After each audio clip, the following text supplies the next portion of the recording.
आज हमारे साथ हैं देश के जाने माने लेखक, समालोचक और कवि प्रियदर्शन। और प्रियदर्शन जी ने इधर लगातार बहुत लिखा है, 17-18 किताबें इनकी आ चुकी हैं और अभी हाल में इनकी जो किताब आई है, जो हिंदुस्तान हम बना रहे हैं, ये किताब हमारे हाथ में है।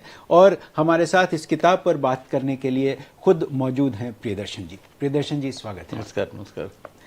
ये जो किताब अभी ताज़ा आपकी आई है, शीर्षक से ही बहुत साफ है कि इसमें आपने आज की जो सामयिक घटनाएं जो होती हैं और रोज़मर्रा की जो बातें हैं जो हम फेस करते हैं, और जिस तरह के हिंदुस्तान की जो परिकल्पना थी और आज जो हिंदुस्तान है, उसमें क्या फ़र्क है, ये आपके इन तमाम रचनाओं को देखने से ऐसा महसूस होता है। इस किताब के बारे में आप खुद हमारे दर्शकों को बताएं कि क्या है इसमें खास। देखिए, असल में किताब तो बिल्कुल वाकई समकालीन मुद्दों पे लिखी है, जो आपने जिसकी बात की, जिनका संदर्भ पिछले कुछ वर्षों की घटनाएं हैं, लेकिन इतना भर नहीं है। आप देखिए, दुनिया में देश जो होते हैं लगातार बदलते रहते हैं, वो कोई स्थिर वो नहीं होते हैं। भारत जिसको आज हम बोलते हैं, जो हिंदुस्तान जिसको आज हम बोलते हैं, उसकी धारणा आज़ादी की लड़ाई के दिनों में विकसित हुई।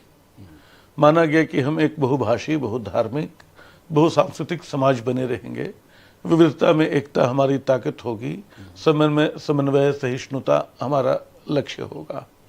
लेकिन हम ये पा रहे हैं कि लगातार भारत की इस अवधारणा पर पिछले, और ये भारत सिर्फ आज़ादी की लड़ाई के दौरान की कल्पना नहीं थी। आप देखिए तो 1000 साल का इतिहास जो है, जिसको आप चाहें तो अमीर खुसरो से शुरू कर सकते हैं। अमीर खुसरो निजामुद्दीन से जो शुरू होता है, सूफी परंपरा आती है, जिसमें कबीर जुड़ते हैं, जिसमें तुलसी जुड़ते हैं, जिसमें सूर जुड़ते हैं। तुलसी के संदर्भ में मुझे बड़ा दिलचस्प ये लगा कि उन्होंने राम को कम से कम 5-6 जगह गरीब नवाज कहा है। गरीब नवाज, गरीब नवाज, गरीब नवाज। तो लगा कि ये सूफी शब्दावली कहाँ से ला रहे हैं तुलसी। ये एक साझा परंपरा की देन थी। कबीर उस परंपरा का हिस्सा थे। आने वाले दौर में महात्मा गांधी जो हैं, वो उसी परंपरा को बढ़ाते हैं आगे। जो गीत उन्होंने चुने, अपने जो भजन जो चुने उन्होंने, वो मध्यकाल के कवियों के थे। बल्कि उनसे पूछा गया एक बार कि आप क्या हैं, तो वो जज ने पूछा था उनसे, उन्होंने ये नहीं कहा कि वो संत हैं या सिपाही हैं, आज़ादी के लड़ाई के वो सिपाही, कुछ नहीं कहा उन्होंने कहा कि आई एम ए वीवर, मैं एक बुनकर हूं। अपने आप को पूरे कबीर की परंपरा से जोड़ देते हैं इस एक वाक्य से गांधी। तो ये जो पूरा मध्यकाल था, जो आधुनिक भारत के एक मिली जुली, उसमें टकराव भी थे। दो समाज या जब साथ रहते हैं तो मेल जोल और टकराव बहुत स्वाभाविक है, घरों में होता है, तो समाजों में क्यों नहीं होगा। लेकिन 1000 साल का जो हिंदुस्तान था, जिसने मिल के आज़ादी की लड़ाई लड़ी, हम अचानक पा रहे हैं कि पिछले 2-3 दशकों में उस पर लगातार चोट की जा रही है। पुरानी इमारतें गिराई जा रही हैं, पुराने पूजा स्थलों पे नए दावे किए जा रहे हैं। अचानक आपको लग रहा है कि हम 800 साल पुराने मंदिरों में जाके पूजा करें। तो ये जो अचानक पूजा करने का उत्साह पैदा हुआ है, अचानक जगह जगह आरती करने का उत्साह पैदा हुआ है, ये सिर्फ धार्मिक उत्साह नहीं है। इसके पीछे एक राजनीतिक, एक सांप्रदायिक दृष्टि भी है, जिसका सबसे बड़ा खतरा ये है कि इस हिंदुस्तान को, जिसकी मिसाल सारी दुनिया देती है, उसको बदलने की कोशिश कर रही है। नहीं, जैसे इसमें ही मैं देख रहा था अभी, तो इसमें जैसे आपने लिखा कि आजकल साइकिल भी आतंकवादी हो गई। जैसे इस तरह की चीजें आपने लिखी। इसका संदर्भ ये था कि कोई एक धमाका हुआ था, बम धमाका, साइकिल में बंधा हुआ, बंधे हुए बम थे। उस पे बीजेपी नेताओं ने मतलब याद दिलाना शुरू किया कि तो समाजवादी पार्टी का चुनाव चिन्ह है ये साइकिल। तो मैं ये बोल रहा था कि आप इन छोटी छोटी चीजों को अपने सांप्रदायिक एजेंडा से जोड़ेंगे तो एक बड़ी विचित्र स्थिति पैदा होगी, जिसको एक कम्युनल प्रोफाइलिंग बोलते हैं। आप शुरू कर देंगे तो एक खतरनाक स्थिति पैदा होगी। ये उस लेख में था कि साइकिल के आतंकवादी होने का बाकायदा बयान था। नहीं, तो ये जैसे- लेख तो बिल्कुल समकालीन मुद्दों पे हैं जी, वही मैं लेकिन देख इसमें रहा एक था। वैश्विक एक सार्वजनीन दृष्टि भी है। हाँ, बनारस में शिव जैसे है। हाँ हाँ, जैसे इसमें भी आपने जाहिर सी बात है कि जो हाँ। अभी बनारस का कायाकल्प हुआ बिल्कुल है, बिल्कुल। हाँ तो वहाँ से आपने चीज़ें उठाई हैं। हाँ हाँ हाँ लेकिन उसके साथ ही जैसे अपने देश की जो अपनी संस्कृति है, जो साझा संस्कृति है, वो जैसे ख़त्म हुई या हो रही है या करने की कोशिश की जा रही है। और देखिए जो हो रहा है वो कि जिनको आप धार्मिक आध्यात्मिक स्थल बोलते थे उन सबको टूरिस्ट स्पॉट में बदला जा रहा जी है। बिल्कुल। तो ये जो चीज है, शिव हमारी औघड़ परंपरा के सबसे बड़े प्रतीक हैं। और राम मनोहर लोहिया ने राम कृष्ण और शिव को भारत के महास्वप्नों की संज्ञा दी थी। वो शिव ये नहीं कि आप वहाँ मतलब उनको आप बड़े सजे सजे ढंग से देखिए, भव्य अट्टालिकाओं में देखिए, वहाँ मूर्तियां रह जाती हैं, ईश्वर निकल जाते हैं। तो कहीं इस ओर मेरा इशारा था, हालांकि मैं कोई धार्मिक आदमी नहीं हूँ। नहीं वो हाँ, ठीक लेकिन है, लेकिन वो हमारे जो एक धार्मिक परंपरा, पाठ- एक सांस्कृतिक स्पंदन जो हमारे भीतर पैदा होता है, जो पुरानी मूर्तियों, पुरानी गलियों, उसमें कुछ गंदा भी होता है, कुछ असुविधाजनक भी होता है, लेकिन अब कितना सुविधाजनक संसार बनाएंगे और किसके लिए बनाएंगे? हर जगह आप हेलीकॉप्टर की व्यवस्था करेंगे। ये पूरा चार धाम जो है, जहाँ पहाड़ पे पहाड़ गिर रहे हैं, लगातार त्रासदी हो रही है, और आप ऑल वेदर रोड बनाने में लगे हुए हैं। तो ये सारी चीजें जो हो रही हैं, पर्यटन केंद्रों में बदलने का काम जो हो रहा है, आस्था के केंद्रों को, ये उसी नए हिंदुस्तान का प्रोजेक्ट है जिसमें सिर्फ एक उपभोक्तावादी क्लास बचे, जो सब कुछ जिसकी सुविधा, जिसके साधनों के लिए होता हो, बस। नहीं ये तो ठीक है, जैसे बुलडोजर राज पे भी आपने लिखा। हाँ, बिल्कुल, कि क्या बिल्कुल, बुलडोजर राज आ रहा है। यानी अपने देश में जो हो रहा है राजनीतिक तौर पर और जिसका सीधा असर आम लोगों पर पड़ रहा है, ये सारे इसमें जो भी आपने लिखा है, उसका वो एक रिफ्लेक्शन है। बिल्कुल बिल्कुल। जाहिर सी बात है ना। तो और इस किताब में ऐसा क्या खास है जो आप लोगों को बताना चाहते हैं, जो कि लोग पढ़ें इसको? राजनीति से ज्यादा इसका जो सांस्कृतिक मूल्य है, जी, जब आप इसको पढ़ेंगे तो इसमें साहित्य और संस्कृति की वो परंपरा दिखाई देगी।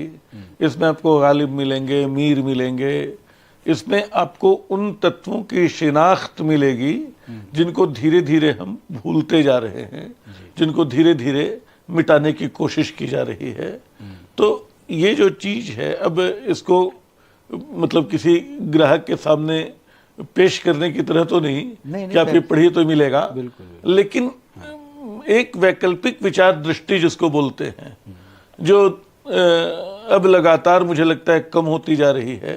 शायद कुछ साहस, कुछ संयम सब घटते जा रहे हैं समाज में। हम लोग बहुत आक्रामक समाज में बदलते जा रहे हैं, बहुत त्वरित प्रतिक्रिया करने वाले समाज में उसको भूल जाते हैं। तो संयम की भी कमी है, और जहाँ खुल के बोलना चाहिए वो साहस भी कम है। मैंने कोशिश की कि कम से कम जो महसूस कर रहा हूँ उसको ठीक से रख सकूं, पूरे संयम से और पूरे साहस के साथ। लेकिन ये अच्छी बात है, एक संवेदनशील लेखक और कर भी क्या सकता है। आप अपनी रचना के माध्यम से लोगों के बीच जाते हैं, और निश्चित रूप से जो समाज की विसंगतियां हैं, जो राजनीतिक स्थिति है, उसको आप देखेंगे। प्रियदर्शन जी, हम आपके पहले किताब पे आते हैं, एक बार चर्चा करते हैं। आपने जो लिखा जिंदगी लाइफ, वो बहुत चर्चित हुआ। और वो शायद उस दौर की स्थिति में जब टेलीविजन चैनल्स जिस तरह से मुंबई के कांड को दिखा रहे थे, किस तरह से लाइव दिखाया जा रहा था, इसको आपने बहुत बेहतरीन तरीके से पेश किया। आप प्रिंट के पत्रकार रहे और लंबे समय से टेलीविजन की दुनिया में काम कर रहे हैं। आप लिखने के लिए या चीज़ों को इस तरह से पेश करने के लिए कैसे इतना समय निकाल लेते हैं? देखिए, शायद इसकी एक वजह है कि लिखने को मैं एंजॉय करता हूँ। जब आप कोई काम, मतलब जिस काम में आपको आनंद आता हो, सच मैं अक्सर बोलता हूँ कि बहुत सारे लोग बहुत बड़े बड़े मकसद के लिए लिखते हैं, समाज को बदलने के लिए लिखते हैं, रास्ता दिखाने के लिए लिखते हैं। मैं इन सब के लिए नहीं लिखता हूँ। मुझे लिखना अच्छा लगता है, जैसे किसी को खेलना अच्छा लगता है, तो मैं लिखता इसलिए हूँ। लेकिन ये बड़ा पहला ऊपर सतह का मामला है। सच है कि लिखना क्यों अच्छा लगता है? लिखना इसलिए अच्छा लगता है कि उससे मैं अपने आप को खंगाल पाता हूँ, अपनी दुनिया को देख पाता हूँ। देखिए, दुनिया बहुत सारी, जिंदगी की बहुत सारी परतें होती हैं। साहित्य का काम उन परतों को धीरे धीरे हटाते जाना, दिखाते जाना कि देखो ये दर्द का कोना है, ये पीड़ा की गली है, यहाँ खुशी का एहसास होता है, यहाँ विडंबना है। इन सबको पकड़ना, इन सबको व्यक्त करना साहित्य का काम है। तो जब मैं लिख रहा होता हूँ तो शायद सबसे ज्यादा अपने भीतर प्रदक्षिणा कर रहा होता हूँ, अपने भीतर की वो गलियां टटोल रहा होता हूँ। और उसके साथ साथ आप अपने आप को जितना फैलाते हैं उतना समाज उसमें शामिल होता चलता है। आप उस समाज को देखते हैं, उससे नाराज होते हैं, दुखी होते हैं। तो मैं और कुछ नहीं कर सकता हूँ, मैं लिख सकता हूँ। तो एक तो ये, दूसरा मतलब चूंकि मुझे अच्छा लगता है लिखना, तो शुरू से मेरी कलम की रफ्तार भी बड़ी तेज रही, टाइपिंग की रफ्तार भी मेरी बड़ी तेज रही। मैं बहुत तेज टाइपिंग करता हूँ। इससे लिखने का वास्ता नहीं चाहिए, इस बात से कि आप सोचते किस तरह हैं। हाँ। लेकिन 30-35 वर्षों की लगातार पत्रकारिता से एक अभ्यास बन गया है। आप लगातार कई बार मुझे लगता है कि लगातार लिखते रहना ठीक है या नहीं। मुझे एक वरिष्ठ लेखिका ने एक बार बहुत मित्रवत और उचित सलाह भी दी कि तुम ये जो रोज लिखते हो इसको बंद करो, एक बड़ी कृति लिखो। लेकिन मुझे लगता है ये रोज लिखना भी जरूरी है, और चूंकि भीतर वो अर्ज पैदा होती है नहीं, तो मैं कहीं भी, मैं ट्रेन में भी लिख सकता हूँ। बहुत अच्छी, कम से कम ये आपने जो आदत डेवलप की है, खासतौर से जो अपनी सोच जो आती है और उसको जिस तरह से आप तुरंत रिफ्लेक्ट करते हैं, ये एक अच्छी दूसरा ये है कि लिखना कई लोगों के लिए, जैसे मैं सुनता हूँ कि पूजा स्थल, मैंने पूजा का कमरा है, लेखन का कक्ष, मेरे लिए वो खेल का मैदान है।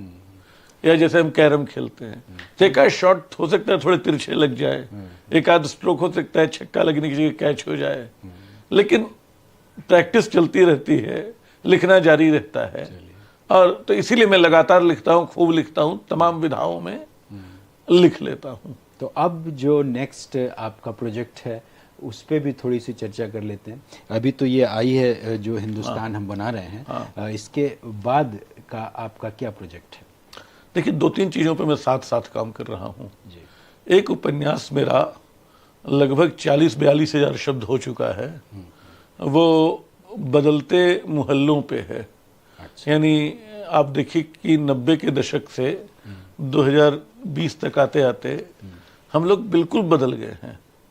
यानी हमारे घरों में पहले घड़ा होता था, फ्रिज की कल्पना नहीं थी, हम लोग ज़मीन पे बैठ के खाते थे, डाइनिंग टेबल नहीं होता था, ड्राइंग रूम जैसी कोई चीज़ नहीं होती थी, अलग अलग कमरे होते थे, आंगन होता था, आंगन को घर का हृदय स्थल बोलते थे, हार्ट ऑफ द हाउस।